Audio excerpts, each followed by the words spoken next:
Olá, seja bem-vindo a mais uma aula aqui do nosso canal. A leitura do amperímetro usado para medir a corrente IO, a corrente que passa pelo resistor R3, no circuito abaixo é de 6 amperes. Item A, qual é a resistência do amperímetro? Item B, qual é a percentagem de erro na medida de corrente? Para determinar esses valores, precisamos calcular as tensões nodais e depois determinar a corrente que passa aqui pelo resistor R3. Vamos ter 3 nós. O primeiro nó já está fácil, porque a gente já tem a tensão nodal, né? Nó V1, a tensão V1 vai ser do valor de 24 volts. Aí a gente já pode ir para os outros nós. A corrente que entra vai ser a corrente que passa pelo resistor R5, então vai ser V3 menos V2 dividido por 4. E aí nós vamos ter as correntes que saem do outro lado da igualdade. V2 menos V1 dividido por 2 ohms, né? A corrente que passa ali pelo resistor o resistor R1, mais a corrente que passa pelo resistor R2, V2 dividido por 100, mais R3, depois R4. V2 dividido por 4,8, mais V2 dividido por 25 ohms. Vou definir 100 como um mínimo múltiplo comum e executar as operações. Bom, como nós temos o valor de V1, a gente pode substituir, multiplicar aqui por 50 e passar para o outro lado da igualdade. Essa aqui é a nossa primeira equação, vamos para a segunda, que vai ser a do nó 3. Lembrando que a corrente da fonte dependente vai ser V2 dividido por 100, na verdade 4,8, né? 4,8 vezes 2,5. A corrente que entra vai ser a da fonte de corrente, né, dependente. Então vai ser V2, vou colocar de outra forma, 2,5 V2 dividido por 4,8. Do outro lado vamos ter as correntes que saem. V3 menos V2 dividido por 4, mais V2, na verdade V3, dividido por 16. Aqui está o nosso sistema de equações. Eu vou isolar V3 da equação de baixo.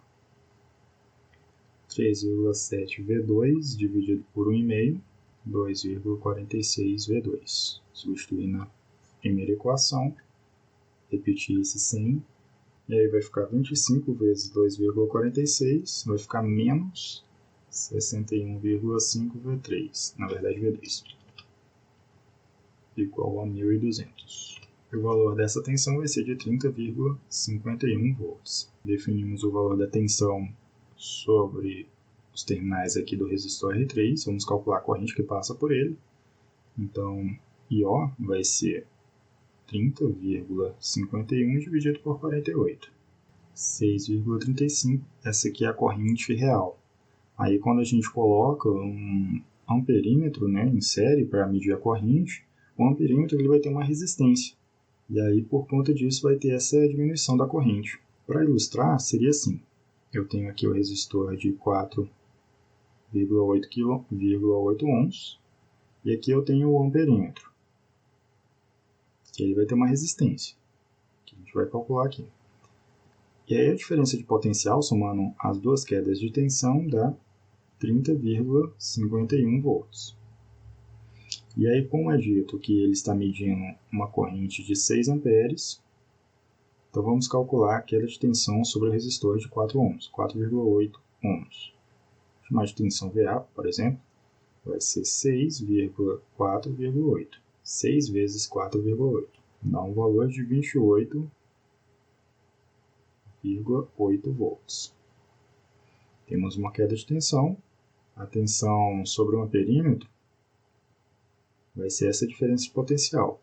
30,51 menos 2,8, na verdade, 28,8 volts. 1,71 volts. E aí, como nós já temos também a corrente, essa resistência do amperímetro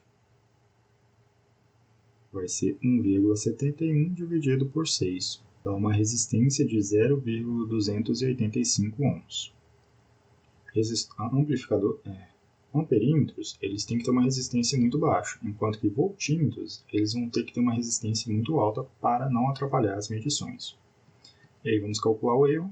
Então vai ser o valor medido 6 amperes menos o valor real, 6,35 dividido pelo valor real, 6,35, vezes 100.